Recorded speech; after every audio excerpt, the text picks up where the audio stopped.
नारायणं नमस्कृत्यं नरं चैव नरोत्तमं देवीं सरस्वतीं व्यासं ततो जयमुदीरयेत् व्यासाय विष्णुरूपाय व्यासरूपाय विष्णवे नमो वै ब्रह्मदेवाय वसिष्ठाय नमो नमः। गुरुर्ब्रह्मा गुरुर्विष्णु गुरुर्देवो महेश्वर गुरुर्साक्षात् परब्रह्म तस्मै श्रीगुरवे नमः। भक्तिभक्त भगवन्त गुरु चतुर्नाम वपुये किनके पगवंदन किए नासे विघ्न अनेक। बोले श्री भागवत भगवान की जय, पुराण पुरुषोत्तम भगवान की जय, सद्गुरुदेव महाराज की जय। आइए श्रीमद्भागवत की इस ज्ञानमयी गंगा के अवगाहन करते हुए हम द्वितीय स्कंद में हैं। कल तक की प्रसंग में हमने सभी प्रकार की कामना के लिए भगवान पुरुषोत्तम भगवान विष्णु की उपासना करने के प्रसंग हमने चिंतन मनन किया था। क्योंकि मानव जीवन पा करके प्रभु की आराधना उपासना नहीं करता है तो मानव पशु तुल्य माना हुआ है। स्वबिट बराहोष्ट्र खरहि संस्तुत्य पुरुषः पशु। यहाँ ऐसे व्यक्ति को पशु की स्वरूप में उनका उपमा दिया गया है। पहली उपमा कुत्ता और दूसरी उपमा यहाँ पर दी गई है बिट बराहा और तीसरी उपमा दी गई है ऊँट को और चौथी उपमा दी गई है गधा को। अभी इनकी जीवन से हमारा जीवन भी उसी प्रकार की रहेगी, इस तरीके के कहना चाह रहे हैं सुखदेव जी महाराज। कहते हैं कुत्ता है जो संसार के विषयों में ही रमे रहते हैं और छोटी छोटी बातों पर भी आपस में कलह करते रहते हैं, झगड़ते रहते हैं, एक दूसरे पर गाली गलौज करते हैं। कुत्ता भी यही सब कुछ करता है। और दूसरा है बिट बराहा जो ग्रामीण शुकर है। ये दूसरी उपमा है। उसका लक्ष्य ही बन गया है कि उल्टा सीधा जैसे भी जो भी मिले वो हड़प ले। न जाने कितना बड़ा पेट हो गया है। ये तृष्णा शांति होती ही नहीं है। तृष्णा की आग उत्तरोत्तर प्रबल होती चली जा रही है। सबसे बड़ा दरिद्र तो वही है जिसकी तृष्णा बड़ी हो। और तीसरा उपमाया दिया गया है ऊँट की। और ऊँट ऐसा है कि थोड़ा पद मिल गया, कि धन मिल गया, वैभव मिल गया, विद्या मिल गई तो गर्वेण तुंग शिरः, अहंकार में मुंह उठा करके चलने लगता है। संत महापुरुष हैं जिनको आदरणीय, जो सम्माननीय, जो पूजनीय, जो वंदनीय है, उनके प्रति उनका सिर झुकता नहीं है। उनको झुकाने में उनको शर्म आ जाती है। हम इतने बड़े आदमी हैं, इनको हम क्यों प्रणाम करें, इनके आगे हम क्यों झुकें, वो हमें आगे आकर के झुकें। ऐसे देहाभिमान को देख करके ऊँट कहता है कि चलो तो हमारी जैसे ही हो तुम भी, हम भी तो ऐसे ही करते हैं, हम भी जैसे मुंह उठा करके चलते हैं तुम भी इसी तरीके से चलो। और चौथी उपमा दी गई है गधा, जो जीवन पर्यंत अपने घर गृहस्थी का ही बोझ ढोने में लगे हुए हैं। जर्जरित काया हो गई है, वृद्धावस्था हो गई है, घर में कोई पूछते नहीं है, बात करने वाले कोई नहीं है, सामने कोई नहीं आते हैं। और खाना पीना भी ऐसे ला करके दे देते हैं कि जो जैसे पशुओं की तरह उनको खाना पीना भी दिया जाता है। खटिया में पड़े रहते हैं और उनको कहे कि भजन करो, भगवान की चिंतन करो, मनन करो, तो उनको जवाब क्या होता है कि अभी तक मेरी पोते पोती की शादी नहीं हुई है, शादी हो जाए तब ये भजन कीर्तन में लग जाएंगे। तो उनको ये सब चीज़ टेंशन रहता है। और ऊपर से क्या कहते हैं कि घर वाले तो ये सोचते हैं कब ये बुजुर्ग चल बसे फिर आराम से जो है इन सभी की शादी विवाह करें, लेकिन वो चाहते हैं कि कब इनकी शादी हो जाए फिर मैं आराम से चलूँ। मतलब तरह तरह की जो है ना सांसारिक जो बोझा है, जो भार है, वो भार अभी तक भी छूटा नहीं है। जबकि ऊपर जाने की तैयारी हो गई है, ऊपर जाने के लिए तैयारी करनी चाहिए। उनकी तैयारी की उनके कोई परवाह नहीं है। इस तरीके से गधे की तरह जीवन यापन करते हैं। तो इस तरीके से अलग अलग ढंगों से वह पुरुष को पशु तुल्य ही के रूप में इस तरीके से उपमा दी गई है। इसलिए भगवान का सतत चिंतन करना चाहिए, मनन करना चाहिए। यही हमारे जीवन की लक्ष्य ज्ञेय और ध्येय होनी चाहिए। यही जीवन का परम सार होना चाहिए। यही भागवत ग्रंथ हमें सिखाती है। मानव देह परम दुर्लभ देह है। उसे पशुओं की तरह खाने पीने सोने में ही बर्बाद नहीं करना चाहिए। जिसके नेत्र हरि का दर्शन नहीं कर पाते हैं, वो नेत्र नेत्र नहीं है, पैर पैर नहीं है जो हरि के लिए नहीं चलते हो, हाथ हाथ नहीं है जो पैर प्रभु की सेवा में नहीं लगता हो। इस तरीके की उपमा दी गई है। इसलिए समय व्यर्थ व्यतीत करना नहीं चाहिए। यह अमूल्य समय पा करके अमूल्य कार्य अपने हाथों से होनी चाहिए। और अंत में परीक्षित ने कहा कि अब आप बताइए भगवान इस विचित्र संसार को कैसे रचना करते हैं। सृष्टि विषय के यहाँ पर प्रश्न करते हैं। हे ब्रह्मन, आपके वचन सुन करके मुझे बड़ी शांति मिलती है। अब मुझे भगवान कैसे सृष्टि करते हैं, पालन और संहार कैसे करते हैं। भूयैव विवेत्सामि भगवान् आत्ममायया यथेदं सृजते विश्वं दुर्विभाव्य अधीश्वरैः। किस प्रकार के सृष्टि करते हैं। तब सुखदेव जी को अब ध्यान आया। अब यहाँ पर सर्वप्रथम सुखदेव जी ने भगवान की जब गुणानुवाद गानी हो तो पहले मंगलाचरण उन्होंने करने की सूध आ गई। वैसे भी परमहंसी ठहरे, जो जिसने जिस तरीके के प्रश्न किया उसी का ही उत्तर दे दिया। पहले उन्होंने भगवान के विषय में पूछा ही नहीं था परीक्षित ने। परीक्षित ने क्या पूछा था, म्रियमाण पुरुष के लिए क्या करना चाहिए, जिनकी मृत्यु सन्निकट है उनके लिए क्या करना चाहिए, ये उन्होंने क्वेश्चन किया था। अभी आकर के वो कह रहे हैं कि भगवान कैसे संसार की सृष्टि करते हैं, कैसे रचना करते हैं।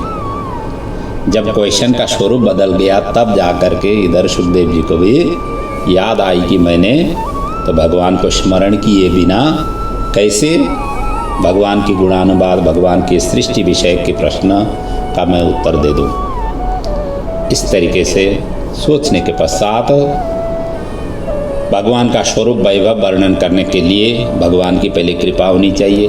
और कृपा करने के लिए भगवान का पहले सुमिरन करो, मंगलाचरण करो, उनको याद करो प्रभु का। अब यहाँ पर उन्होंने ध्यान किया सर्वप्रथम और किंचित ध्यान में मग्न हो गए सुखदेव जी। और भगवान का मंगलमय गुणों से 12 श्लोकों से 12 श्लोकों से यहाँ पर मंगलाचरण करते हैं। क्योंकि ये बीच की मंगला है। ग्रंथादो ग्रंथ मध्य ग्रंथांते च मंगलम आचरित। ग्रंथ के मध्य आदि में व्यास जी ने मंगलाचरण किया। अब यहाँ पर सुखदेव जी मंगलाचरण कर रहे हैं और अंत में सूत जी मंगलाचरण करेंगे। तो ये यौवनावस्था की, मध्य का मतलब यौवन अवस्था की मंगलाचरण है। मतिभ्रष्ट उसी समय ही होती है। यौवन अवस्था में ही व्यक्ति कामांध होकर के अनेक प्रकार की सत असत मार्ग में चला जाता है। और उस उम्र तो खास तौर से मंगलाचरण हर किसी प्राणी को करनी चाहिए। और यहाँ कहते हैं नमः परस्मै पुरुषाय भूयसे सदुद्भव स्थान निरोध लीलया गृहीत शक्ति तृतयाय देहिनाम् अंतर्भवायानुपलक्ष्म वर्त्मने यत् कीर्तनं यत् स्मरणं यदीक्षणं यद् वन्दनं यत् श्रवणं यदर्हणं लोकस्य सद्यो विधुनोति कल्मषं तस्मै सुभद्रश्रवसे नमो नमः। ये बड़ा प्रभु का सुंदर मंगलाचरण है। हे भगवान, आप पुराण पुरुष हैं। आप ही ब्रह्मा विष्णु शिव स्वरूप से सृष्टि पालन और संहार करते हैं। सबके अंतर्यामी होते हुए भी आपको कोई नहीं जानता। आपको मैं प्रणाम करता हूँ। और जिन प्रभु का कीर्तन स्मरण दर्शन वंदन श्रवण अर्चन करने मात्र से जीव के समस्त पाप ताप संताप शीघ्र ही समाप्त हो जाते हैं, ऐसे प्रभु के श्री चरणों में मेरा बारंबार प्रणाम हो। और तपस्विनो दानपरायशस्विनो मनस्विनो मंत्रविदशु मंगला क्षेमं न विन्दन्ति विना यदर्पणं तस्मै सुभद्रस्रवसे नमो नमः। कोई कितना भी बड़ी तपस्वी हो, मनुष्य हो, दानी हो, ब्रह्मवेत्ता, ऋषि हो, पर जब तक भगवान की शरणागति ग्रहण नहीं करेगा तब तक उसका कल्याण किसी काल में भी संभव नहीं है। ऐसे प्रभु को मैं वंदन करता हूँ। और इतना ही नहीं, श्रीयः पतिर्यज्ञपति प्रजापतिर्दियापतिर्लोकपतिर्धरापति पतिर्गतिश्चान्दकवृष्णिशात्पतां प्रसीदतां मे भगवान शतां पति। वो प्रभु जो महालक्ष्मी के पति हैं, यज्ञ के फलदाता हैं, प्रजा के रक्षक हैं, बुद्धि के प्रवर्धक हैं, लोकों के अधिष्ठाता हैं, पृथ्वी के उद्धारता हैं, भक्तों का मानदाता है, यदुवंशियों के यदुवंशी के श्रेष्ठ हैं।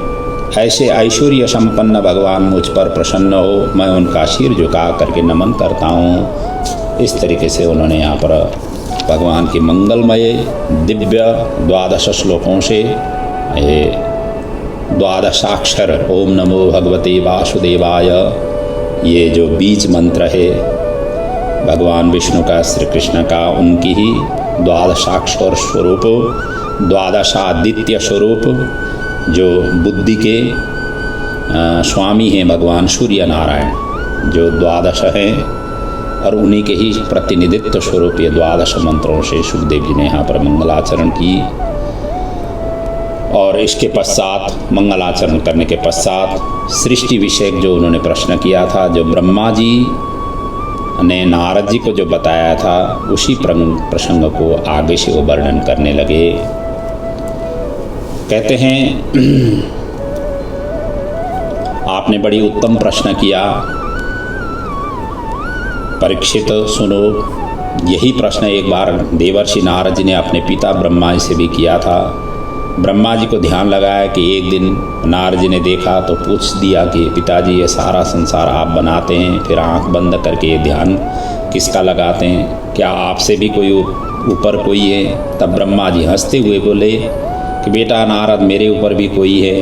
पुनः नारद जी ने यह पूछने पर कि आपके ऊपर कौन है, तब ब्रह्मा जी ने सृष्टि प्रक्रिया को विस्तार पूर्वक अपने पुत्र नारद जी को सुनाई। अब ये सृष्टि प्रक्रिया बार बार भागवत के कथा के क्रम में आती है। प्रथम स्कंद में भी सृष्टि विषय की चर्चा हुई, द्वितीय स्कंद में भी है, तृतीय स्कंद से तो स्वयं सृष्टि का ही प्रसंग से प्रारंभ होगा, क्योंकि भागवत 10वां स्कंद 10 लक्षण से युक्त है। सर्ग लीला ही तृतीय स्कंद का लीला ही सर्ग लीला है। तो कहने का मतलब ये है कि ये बार बार प्रसंग जो आने का क्रम है, इससे ये सूचित करना चाहते हैं कि हम कहाँ से आए हैं, ये जगत कहाँ से है, कैसे बना हुआ है, और ये जगत का अस्तित्व क्या है।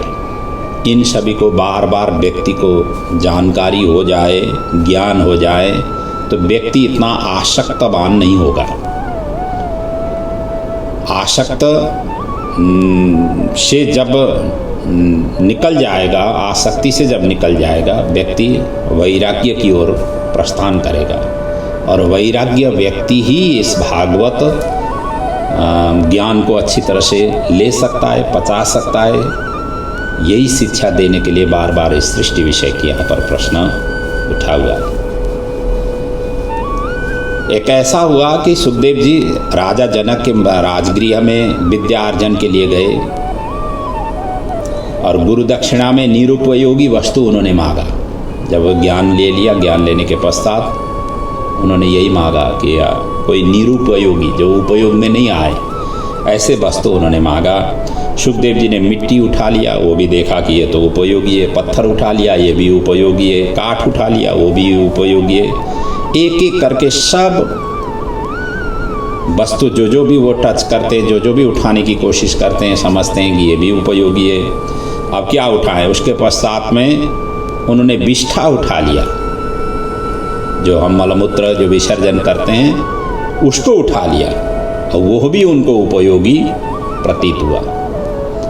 जब उपयोगी हुआ तो फिर अपना उन्होंने तो देखा तो अब कुछ है ही नहीं बिना उपयोगी की वस्तु, तो फिर अपना ही जो देह की अभिमान थी, अहंकार थी, वही देहाभिमान ही उनको लगा कि यही निरुपयोगी है और यही समर्पण उन्होंने किए तो वो कृतार्थ बन गए। तत्पश्चात ही परीक्षित को भागवत की ज्ञान उन्होंने प्रदान किया था। श्रीधर स्वामी जी कहते हैं कि 5 वस्तु नित्य है। भगवान का स्वरूप नित्य है, लीला नित्य है, धाम नित्य है, काम नित्य है और सेवा। सिद्ध पुरुष की को भी कथा श्रवण करना जरूरी होती है, क्योंकि कथा से ही रास्ता मालूम पड़ता है। इसलिए तो परीक्षित के साथ बड़े बड़े सिद्ध महापुरुष वहाँ पर बैठे थे गंगा जी के किनारे में। केवल परीक्षित को ही कथा श्रवण नहीं करा रहे थे सुखदेव जी, जितने भी उस समय के बड़े बड़े संत थे, अत्र वशिष्ठोश्च वनश्च गौतमो, पहले ही प्रसंग में आया, ये सभी के सभी ऋषि वहाँ पर एकत्रित हुए थे। सभी की सभी वो भागवत पीयूष पान आया, रसलंपटा, जितने भी रसिक जन थे वो सभी के सभी वहाँ पर पहुँचे। तो कहने का मतलब यही है कि ज्ञान प्राप्ति करनी है तो कहीं भी किसी भी ज्ञान प्राप्ति करनी चाहिए। यही शिक्षा प्रेरणा हमें भागवत प्रदान करती है। तो सृष्टि स्थिति लय आदि विषय में नारद जी ने लोक पितामह ब्रह्मा जी को पूछे जाने पर उन्होंने बताया, वही मैं सुनाता हूँ, श्रवण कराता हूँ। तस्मै नमो भगवते वासुदेवाय धीमहि यन्मायया दुर्जया मां ब्रुवन्ति जगद्गुरुम। जगद्गुरु नारायण हैं। प्रकृति और पुरुष की साम्यावस्था को ही लय हो जाता है। साम्यावस्था में ही सृजन होती है। प्रकृति और पुरुष पृथक पृथक हुए। प्रकृति का दर्शन जब पुरुष ने किया तो पुरुष के दर्शन करते ही प्रकृति में हलचल उत्पन्न हो गई, क्षोभ उत्पन्न हुआ। इससे सर्वप्रथम महत्त्व की उत्पत्ति हुई। महत्त्व के द्वारा त्रिविध अहंकार सत्व रज और तम की उत्पत्ति हुई। तमोगुण से ही द्वारा पृथ्वी जल तेज वायु आकाश आदि पंच महाभूतों की उत्पत्ति हुई। और इसी के द्वारा पंच तन्मात्राएं शब्द स्पर्श रूप रस व गंध, ये सब तमोगुण के ही द्वारा उत्पन्न हुए। रजोगुण के द्वारा इंद्रियों की रचना हुई और सत्वगुण के द्वारा इंद्रियों के अधिष्ठात्री देवों की उत्पत्ति हुई। और भगवान श्रीमन नारायण प्रभु के नाभि कमल से ब्रह्मा जी का जन्म हुआ। ब्रह्मा जी कमल से प्रकट हो गए। अब सोचने लगे कि हम कौन हैं, चारों तरफ देखना चाहते थे तो चारों दिशाओं में ब्रह्मा जी के 4 मुख प्रकट हुए।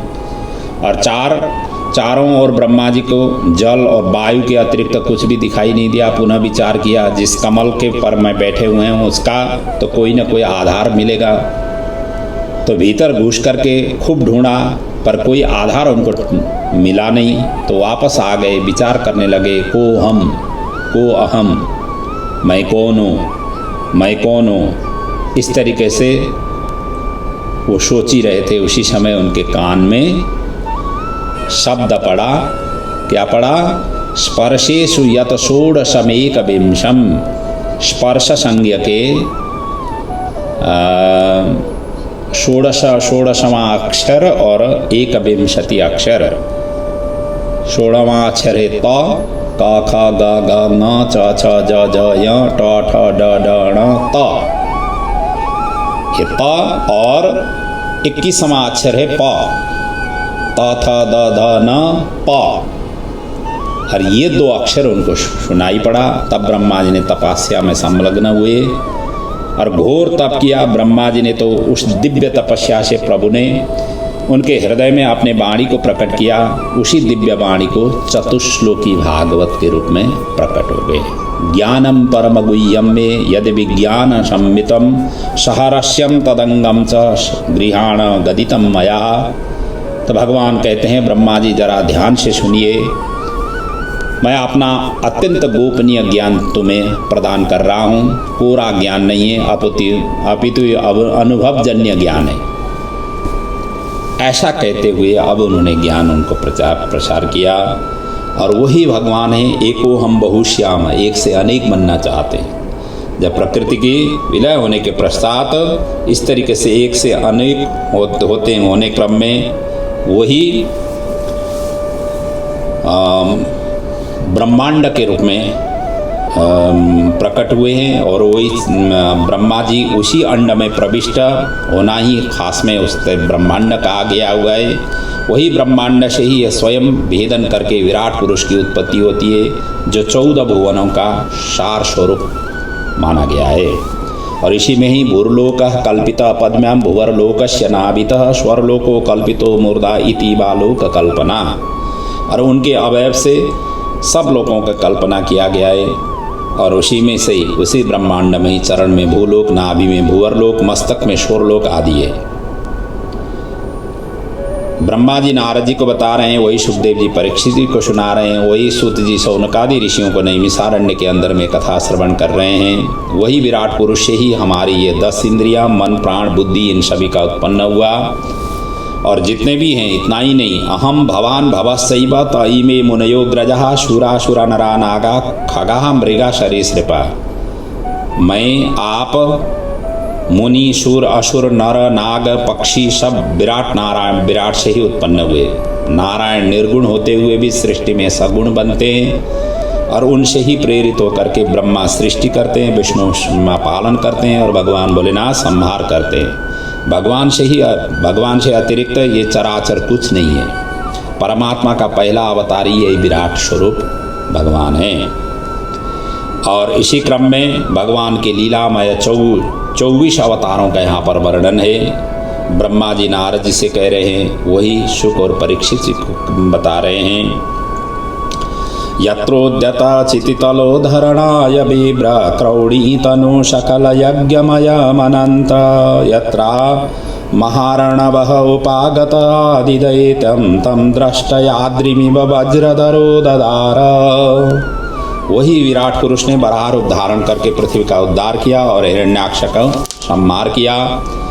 इन 24 अवतारों का उन्होंने यहाँ पर वर्णन किए। और शेष जी भी अपने सहस्र मुख से गान करते हैं, आज तक ये पार नहीं पाते हैं, ऐसा बताया। गायन गुणान दश दशतान आदिदेव शेषाधुनापि समवश्यति नास्य पारम। और भगवान जिन पर कृपा करते हैं वही इस रहस्य को जानते हैं। इसलिए आप भी भगवान का शरण लो। श्रीमद् भागवत महापुराण भगवान की विभूतियों का वर्णन का संग्रह है। जो मनुष्य भक्ति श्रद्धा से भगवान की लीलाओं का श्रवण अनुमोदन करता है वही माया से मोहित नहीं होता है, क्योंकि भगवान की जो विभूतियाँ हैं वो विभूतियों का ही स्वरूप है। भगवता प्रोक्तम इति भागवतम, जो भगवत जन हैं उनका स्तुति का पुंज है भागवत। यहाँ कई प्रकार की स्तुति आएगी। कई प्रकार के जो भगवत भक्त हैं उन्होंने भगवान का बड़ी दिव्य और आर्त भाव से पुकारा हुआ है भगवान को, और वही आर्त पुंज का ही प्रकाश पुंज स्वरूप ये श्रीमद् भागवत है। ऐसे इसलिए इस भागवत की महिमा भगवान के भक्तों के द्वारा गुणानुवाद गाने से इसका महिमा अति उत्तम बना है। इसलिए पुराण तिलकम कहा गया है, यद वैष्णवानाम धनम। पुराण तिलकम यद वैष्णवानाम धनम, वैष्णव का यह परम धन, परम अमूल्य रत्न के रूप में स्थापित हुआ। तो ऐसा है श्रीमद् भागवत की महिमा। और उसी भागवत महापुराण की आप शरण लो। भगवान की विभूतियों के श्रवण करने से श्रीमद् भागवत का शरणापन्न हो जाती है। और इसके पश्चात राजा परीक्षित ने आगे फिर प्रश्न करते हैं, ब्रह्मणा चोदितो ब्रह्मन् गुणा खेन गुणस्य च यस्मै यस्मै यथा प्राह नारदो देवदर्शन।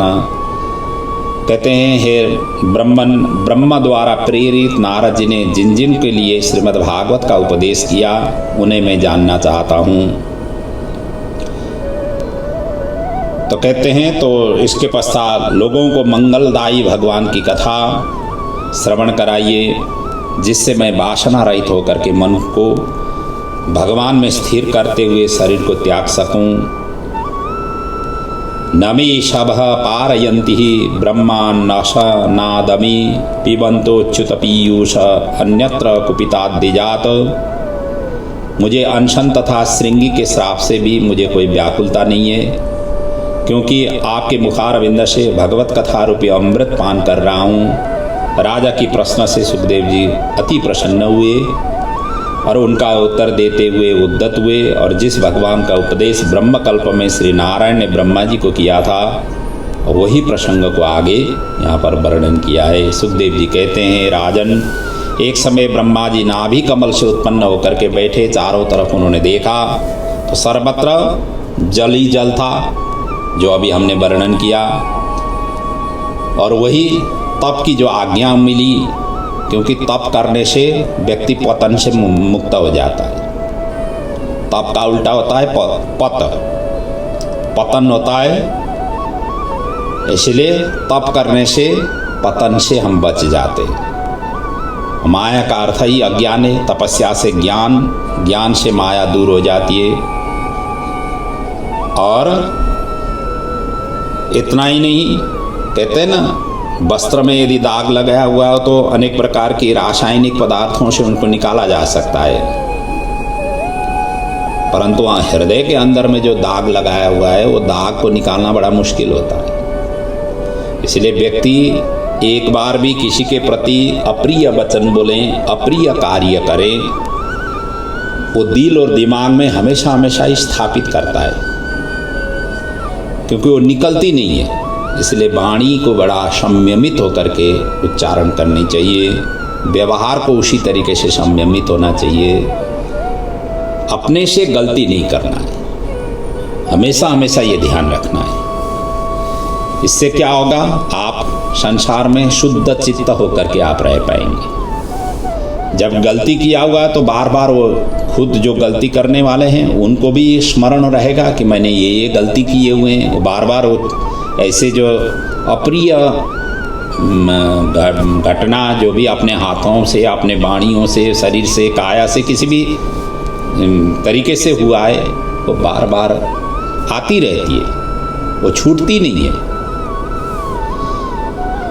तो इस प्रकार से उन्होंने तपस्या के पश्चात भगवान प्रकट होकर के उनका भगवत साक्षात्कार हुई, और साक्षात्कार होने के पश्चात भगवान ने यहाँ पर ब्रह्मा जी को चतुश्लोकी भागवत का उपदेश दिया। और इसी में सृष्टि विषय की ज्ञान है, और उस ज्ञान से क्या होगा, माया जनित संसार की मोह को हम निकाल सकते हैं। अब ये चतुश्लोकी भागवत की आप प्रसंग अब यहाँ से आगे वर्णन होती है। अहमेवाशमेवाग्रे नान्ययत सदशत परम पश्चादहं यदेतच्च यो वशिष्येत सोऽस्म्यहम्। ये पहला श्लोक है, जो 4 श्लोकों का भागवत में से पहला श्लोक है। कहते हैं, हे ब्रह्मा जी, सृष्टि के आदि में केवल मैं ही था। भगवान कह रहे हैं, सृष्टि के पश्चात भी मैं ही रहूँगा, और जो दिखाई दे रहा है वो विश्व प्रपंच भी, वो भी मैं ही हूँ, और प्रलय के पश्चात जो शेष रहेगा वो भी मैं ही रहूँगा। तो कहने का मतलब प्रभु पहले भी थे, अभी भी हैं, आगे भी रहेंगे। इसलिए तो उनको घट-घटवासी कहा गया है। भगवान को घट-घटवासी कैसे पुष्टि करें? ये घट-घट बनाने वाले भी भगवान ही है। जितने सृष्टि विषय के प्रपंच है, ये सब निर्माण किसने किया? प्रभु ने किया। इसलिए प्रभु ने किया, और इसको समेटने वाले भी प्रभु ही हैं। इसको फैलाने, जैसे एक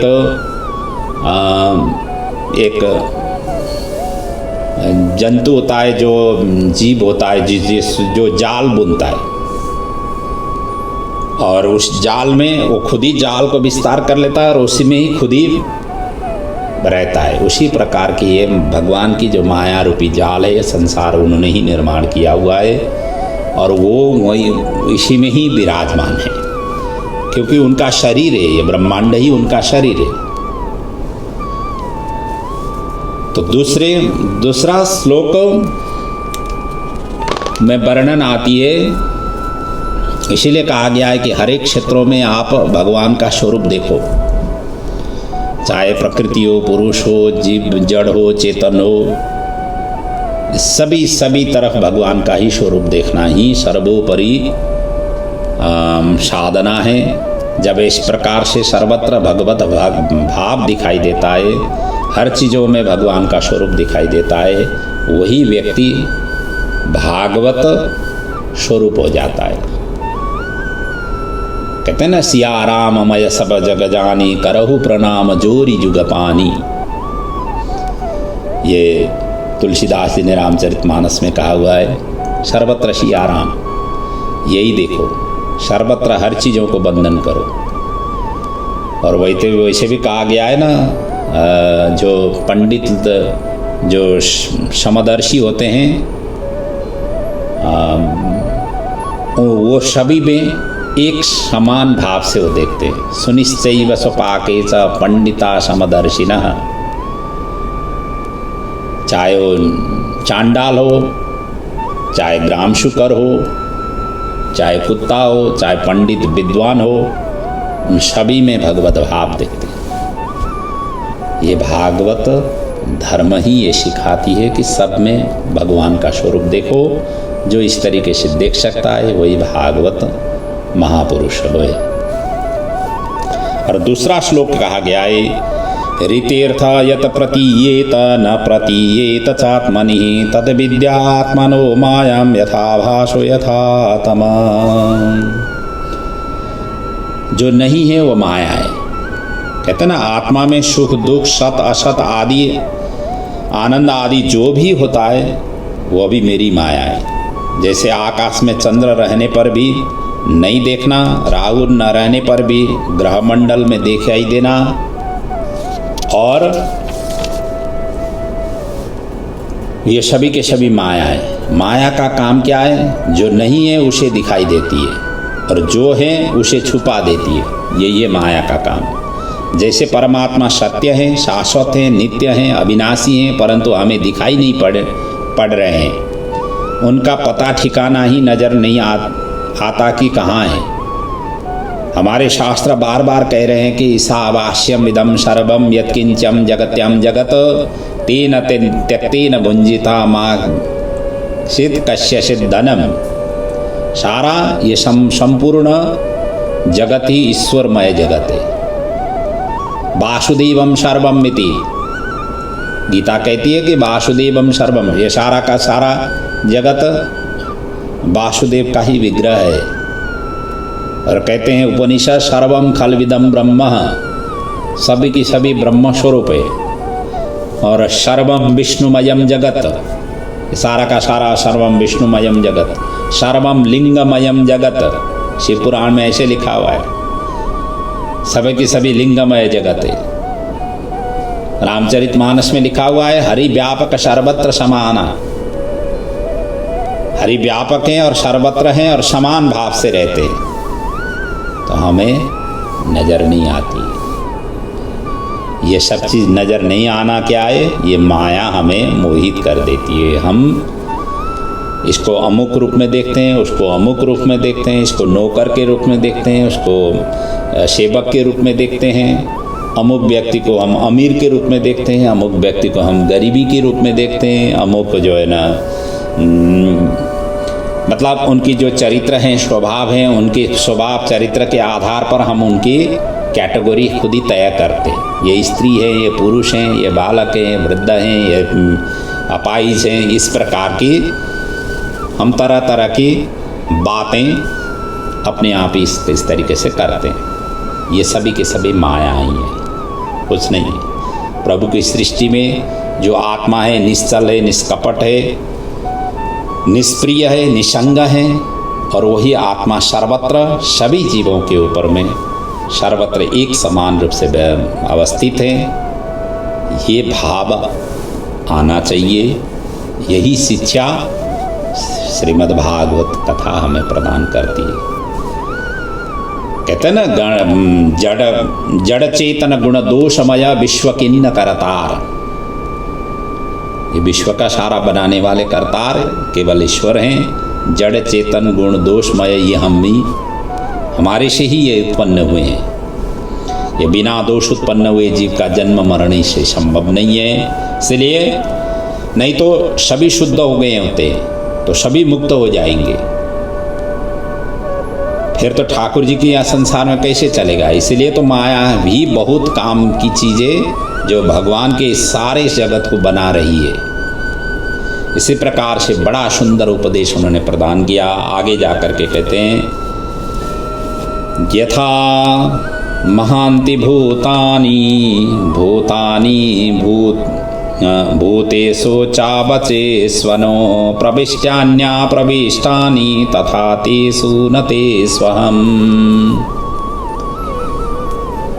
कहते हैं जैसे पंच महाभूतों में छोटे बड़े सभी प्रविष्ट हैं और कारण रूप से पृथक रहने से आप अप्रविष्ट भी हैं, वैसे ही परमात्मा का भूत भौतिक पदार्थ में प्रवेश भी है और नहीं भी है। क्योंकि ये पंच महाभूत में एक दूसरे के प्रति प्रविष्ट भी हैं और दिखाई देता है अप्रविष्ट स्वरूप से, और भगवान का भी उसी स्वरूप से दिखाई। ये बनाने वाले तो हम लोगों ने है ही नहीं, कोई जीव जंतु ने नहीं बनाया, कोई पशु पंक्षी ने नहीं बनाया। ये सृष्टि किसने बनाया? ये करने वाले प्रभु ही हैं। पानी कौन, बारिश कौन कराता है? पवन कौन दे रहा है जो हम पवन पीते लेते हैं? वृक्षों में देखिए ये तरह तरह के फल लगते हैं, फूल लगते हैं, तरह तरह के फसलें होती हैं, तरह तरह के जीव जंतु किसने बनाए? अब ये तो छोड़ दीजिए, पहाड़ों की चोटियों के ऊपर जहाँ पर पत्थर ही है, वहाँ पर बीज किसने वपन किया जिसके द्वारा वहाँ पर वृक्ष उग गए? या किसने जा कर के उस चोटियों में जा कर के वृक्ष का रोपण किया? या आप और हम या कोई जीव जंतु ने नहीं किया। ये सर्व प्रभु ने ही ये सारा बीज सर्वत्र दे करके भेजा हुआ है। इसलिए तो पत्थर के अंदर से भी पौधा निकलता है। नहीं तो जमीन कितने बार हम जो है ना खुदाई करके अच्छी तरह से खाद आदि उसमें जो है ना रख करके पौधा लगाते हैं, फिर भी पौधा उगती नहीं है। कहीं आपने देखा होगा वो किसी के घर के अंदर से पौधा निकला हुआ। और ज़्यादातर जो है ना पवित्र वृक्ष ही ऐसे में निकलते हैं, जैसे पीपल आदि के वृक्ष हैं, ज़्यादातर ऐसे जगहों से निकलते हैं। ये है, ये सारा का सारा बनाने वाले प्रभु ही हैं और इसी के अंदर प्रभु ही विराजमान है। आगे कहते हैं कि एताद देव जिज्ञास्यम तत्व जिज्ञासना सुनात्मनः अन्वय व्यतिरेकाभ्यम यत् स्यात् सर्वत्र सर्वदा। आत्म तत्वार्थी को अन्वय से कार्य में कारण का संबंध, व्यतिरेक से संबंध भाव जाने। जैसे माला में सूत्र और फूल अलग भी हैं और साथ भी हैं। एक माला जो बनाते हैं माली, उसमें फूल अलग भी है और साथ में भी दिखाई देता है, क्योंकि बीच में जो है ना सूत्र है। उसी सूत्र के आधार में ये लगता है कि ये सभी साथ में ही है, परंतु यदि उस सूत्र को हटा दिया जाए तो फूल अलग अलग होंगे। और इसी प्रकार की है संसार जगत। हर में जो सिस्टमेटिक जो हिसाब से जो भगवान ने क्रिएशन किया हुआ है, इसके अंदर बैठ कर के सूत्र की तरह प्रभु ही विराजमान है। प्रभु ही ये सारा व्यवस्था करते हैं। कार्य कारण संबंध उन्हीं का ही है। आत्मा भी जीव से अलग भी है और सत्य साथ भी है, इसलिए ऐसा जानना चाहिए। क्योंकि आत्मा जब तक रहेगी तब तक शरीर रहेगा। जिस दिन आत्मा यहाँ से निकल जाएगी शरीर से, क्या होगा? शरीर सब हो जाती है, फिर तो उसको फेंकने के लिए ही तैयार टूट पड़ जाते हैं, उनको रखना कोई नहीं चाहते। मृत्यु हो गया तो उसको घर में से इतना जल्दी उनको निकाला जाता है, कोई भी उसके पास में न तो जाना चाहते हैं, न उसको स्पर्श करना चाहते हैं, न उनको रखना ही चाहते हैं। क्योंकि जब तक आत्मा है तब तक ये शरीर के साथ में सभी का प्रेम रहता है। जिस दिन आत्मा यहाँ से निकल गया कोई पूछने वाले, कोई करने वाले कोई भी नहीं होते। ऐसा है शरीर, और संसार भी ऐसे हैं, प्रभु भी इसी तरीके से ही सभी में विराजमान है। लगता है आत्मा दिखाई नहीं देता है, फिर भी है। उसी प्रकार परमात्मा का स्वरूप भी हर इस चराचर जगत में उसी प्रकार से व्यापक रूप से रहे हुए हैं। ये जानना चाहिए। ऐसा जानने से आप भागवत वृत्ति आपकी हो जाती है। ब्रह्मा जी इस उपदेश की मनन से आपको सृष्टि विषय में कोई मोह नहीं होगा, यह कह करके नारायण वहीं पर अंतर्ध्यान हो गए। ये चतुश्लोकी भागवत ब्रह्मा जी को उन्होंने उपदेश दिया, और ब्रह्मा जी ने भी भगवान को प्रणाम कर विश्व सृष्टि रचना की, और वही 4 श्लोकों का ही विस्तार यह भागवत महापुराण है। ब्रह्मा जी ने यही चतुश्लोकी भागवत की उपदेश नारद जी को दिया, और भागवत ने उपदेश किया। नारद जी ने व्यास जी को यही चतुश्लोकी भागवत की उपदेश दिया। व्यास जी ने शुकदेव जी को वही चतुश्लोकी भागवत का ही विस्तार करके 18,000 श्लोकों में से शुकदेव जी को प्रदान किया। और वही सुखदेव जी आज भागवत द्वारा राजा परीक्षित को उन सभी का प्रश्न उत्तर दे रहे हैं। और इस भागवत की जो स्वरूप है, जो चतुश्लोकी भागवत है, इसकी कथा में आप भी डुबुलकी लगाएं, ये ज्ञान रूपी गंगा में आप डुबुलकी लगाएं। इस तरीके से उन्होंने यहाँ पर उपदेश दिया। आगे जाकर के सुखदेव जी कहते हैं, हे राजन, अत्र सर्गो विसर्गश्च स्थानं पोषणमुतयः मन्वन्तरेशानुकथा निरोधो मुक्तिराश्रय। वही श्रीमद् भागवत महापुराण में अब 10 लक्षण हैं, जो 18,000 श्लोकों में 4 श्लोक से जो 18,000 श्लोक बनाए श्रीमद् भागवत, ये 10 लक्षण से युक्त है। और इसमें क्या है 10 लक्षण? अत्रः सर्गः विसर्गः, अर्थात सर्ग है, विसर्ग है, स्थान है, पोषण है, ऊति है, मन्वंतर है, ईशानु कथा है, निरोध है, मुक्ति है और आश्रय है। अंतिम जो स्वरूप है वो आश्रय है।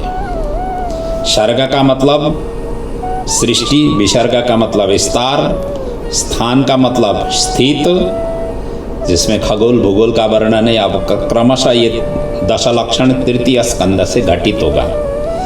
तृतीय स्कंद सर्ग लीला से संबंधित है, चतुर्थ स्कंद विसर्ग लीला से संबंधित है, पंचम स्कंद स्थान लीला से संबंधित है, जहाँ पर खगोल भूगोल का वर्णन है, और छठवां स्कंद पोषण लीला से, पुष्टि लीला से संबंधित है, और सातवां स्कंद ऊति लीला से संबंधित है। ऊति कहते हैं वासना को। वासना सद और असद वासना, यहाँ पर वहाँ पर प्रहलाद जी की चरित्र है, हिरण्यकश्यप के चरित्र है। एक तरफ सद वासना है, दूसरी तरफ असद वासना है। जैसे धर्म क्षेत्र कुरुक्षेत्र में यही स्थिति सृजना हुई थी। पांडवों में सद वासना थी, कौरवों में असद वासना थी। उसके बीच में संघर्ष हुई, अंततो गत्वा जहाँ पर सद वासना थी उनके ऊपर विजय प्राप्ति हुई, उसका वर्णन है। और अष्टम स्कंद मनमंत्र लीला से वर्णन है। जो मनमंत्र हैं, मनु हैं, मनमंत्र के अधिपति हैं, और उनका वहाँ पर वर्णन है, जिसमें अपने ग्राह और गजेंद्र का प्रसंग है, समुद्र मंथन का प्रसंग है, बलि वामन का प्रसंग है। ये सभी मनमंत्र के अलग अलग मनमंत्र में अलग अलग स्वरूप में इससे आए, और उन्होंने जो प्रमुख लीलाएं की उनका वर्णन है। और नवम स्कंद ईशानु कथा से संबंधित है। ईश्वर के गुणानुवाद, ईश्वर के जो उपासक हुए हैं, जब राजा और महाराज हैं, जो भगवान के अनुयायी बने, परम भक्त बने, उनका वर्णन है। क्योंकि सृष्टि के क्रम में कई राजा महाराजा हुए हैं, जिन्होंने भगवत भक्ति रख करके भगवान के प्रति जिन्होंने अपना जीवन न्यौछावर किया और भगवान के लिए जो उपासना की, ऐसे राजा महाराजाओं का वर्णन ईशानु कथा के रूप में नवम स्कंद में। और दशम स्कंद निरोध लीला से संबंध है। जिनकी आश्रय लेने से अपने अंदर की जितने भी वासनाएं हैं सभी के सभी निरोध अर्थात शांत हो जाती है।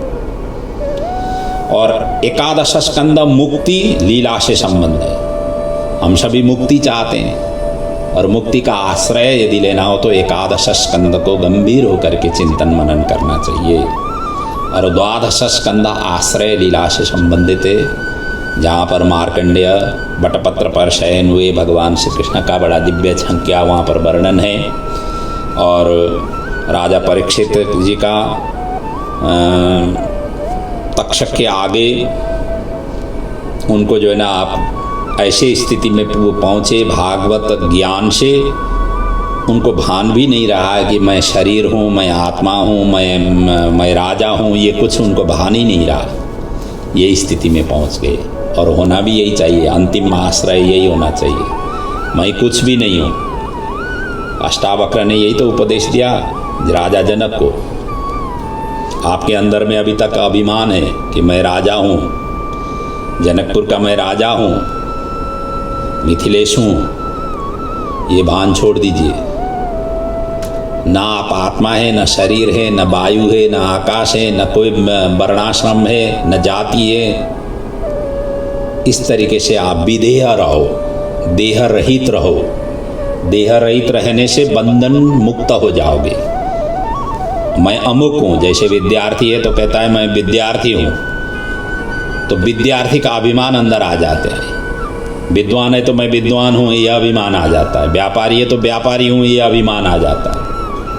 ये मैं कुछ भी नहीं हूँ, भगवान जो दे रहे हैं वो मैं कर रहा हूँ, भगवान की ड्यूटी निभा रहा हूँ। भगवान ने जैसे प्रेरणा दी उसी प्रेरणा से मैं कार्य कर रहा हूँ। ये भावना से आप चल पड़ेंगे तो भगवत आश्रय में पाप पहुँच जाएंगे, नहीं तो फिर तो संसार के ही आश्रय में रहेंगे। आप व्यापारी हैं तो व्यापार के ही आश्रय में रहेंगे, संसार के ही आश्रय में। और भागवत ग्रंथ संसार के आश्रय से छुटा करके भगवत आश्रय के में ले जाना चाहता है। और इसके श्रवण करने के पश्चात तो वो स्थिति आपने अंदर में नहीं आई तो भागवत हमने सुना ही नहीं, हमने चिंतन मनन की नहीं किया ही नहीं, ये समझना चाहिए। क्योंकि आश्रय किसका लेना है? प्रभु का लेना है। और प्रभु की आश्रय लेने के लिए भागवतीय हमें शिक्षा प्रदान करती है।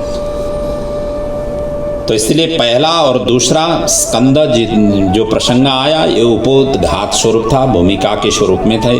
और तृतीय स्कंद थे द्वादश स्कंद पर्यंत, ये 10 लक्षण क्रमशः आगे घटते जाएंगे।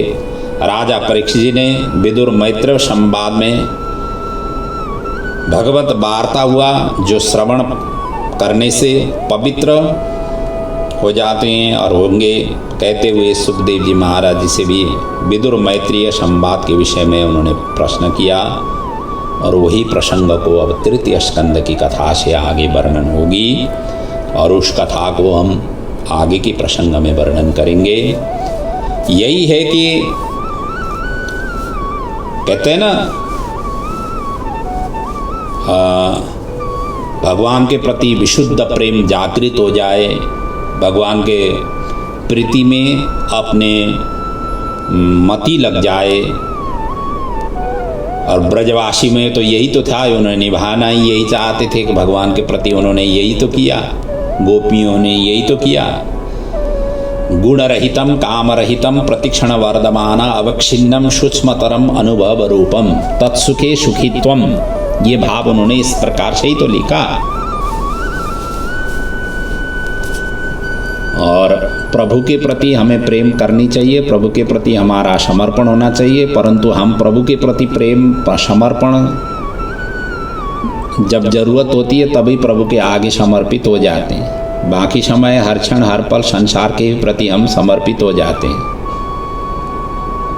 जबकि प्रभु के जो भक्त होते हैं वो कुछ भी नहीं चाहते और प्रभु के इतर कुछ भी नहीं चाहते हैं। धन वैभव यश कीर्ति लाभ मान अपमान ये कुछ भी नहीं चाहते, मान सम्मान कुछ भी नहीं चाहते। और हमारा भी भाव यही स्थिति में आना चाहिए। यही स्थिति आ जाएगी तो हम भगवान के संग से हम ज़्यादा दूर नहीं रहेंगे, उनके ही इर्द गिर्द में हम पहुंच जाएंगे, यदि जब तक ये संसार रहेगी, क्योंकि दो नौका में पैर रखने से पार नहीं हो पाएंगे। एक तो संसार है, एक प्रभु है। आपको पैर कहाँ पर रखना है? संसार में रखना है तो संसार में अटकते रहेंगे, प्रभु में रखना है तो प्रभु में अटकते रहेंगे। अटकना कहाँ चाहते हैं, रुकना कहाँ चाहते हैं, जाना कहाँ चाहते हैं? और जब तक संसार की आसक्ति रहेगी, संसार की जब तक वासना रहेगी, न तो आपसे ध्यान होगा, न आपसे जप होगा, न आपसे तप होगा, न आपसे पूजा होगा, न आपसे अर्चन होगा, न भगवान की उपासना ही होगी। इसलिए तो कई भक्त ऐसे हैं, भजन मतलब जप करते समय, ध्यान करते समय सारा का सारा संसार क्यों आ जाता है? माला लेते समय उसी समय संसार क्यों आता है? क्योंकि संसार की वासना हमने छोड़ा नहीं है। जब तक वो वासना नहीं छूट जाती है, तब तक वो वासना किसी भी अवस्था में, ये इवन सोते समय में भी वो वासना छोड़ती नहीं है। इसलिए तो स्वप्न में भी इसी प्रकार के अजीब अजीब सपने आ जाते हैं। जैसे हमने कार्य किए हुए हैं वही स्वप्न में तो नहीं आना चाहिए था। स्वप्न में भी ऐसी घटना क्यों घटती है, क्यों आती है? क्योंकि हमने वासना वही रखा हुआ है, वासना हमारी छूटी नहीं है। और वासना छुटाना भागवत धर्म, भागवत ग्रंथ सिखाती है, कैसे वासना छुटा जाए और कैसे वासनाओं से मुक्त होकर के प्रभु की तरफ लग जाए। ये शिक्षा और प्रेरणा हमें ये ग्रंथ हमें दे प्रदान करती है। तो ऐसे श्रीमद् भागवत को प्रणाम करते हुए आप सभी की जीवन सुमधुर रहे, सुखद रहे, शांति और समृद्धिमय रहे। इस भागवत रूपी ज्ञान गंगा से आपका जीवन में भगवत स्मरण, प्रभु चिंतन मनन करने की जो उत्कट इच्छा है उसमें अभिवृद्धि हो। अपने साधना के क्षेत्रों में आप अभिवृद्धि कर सकें और हर क्षण हर पल प्रभु का आश्रय लेकर के जीवन सानंदमय आप गुजार सकें। आपके आने वाली पीढ़ी भगवत भक्त होकर के आएँ और जो बुजुर्ग हैं, जो अपने दादा परदादा हैं, और भगवान के चरणों में उनका निरंतर वास रहे। यही प्रभु के चरणों में इस भागवत रूपी ग्रंथ का जो अमूल्य अवदान है, ये समर्पित करते हुए इस महामारी की विपत घड़ी में आप और हम सुरक्षित रहें। प्रभु हम सभी को सुरक्षित करने की ऊर्जा और शक्ति इस भागवत ग्रंथ से हमें अनवरत रूप से प्रदान करते रहें। हम सतमार्ग में आगे बढ़ते रहें। यही प्रभु के चरणों में प्रार्थना विनती करते हुए आज की कथा को यहीं पर विराम लेता हूँ। ओम पूर्णमदः पूर्णमिदं पूर्णात् पूर्णमुदच्यते पूर्णस्य पूर्णमादाय पूर्णमेवावशिष्यते। ओम शांति शांति शांति। ओम बोलिए श्री भागवत भगवान की जय, पुराण पुरुषोत्तम भगवान की जय, सद्गुरुदेव महाराज की जय।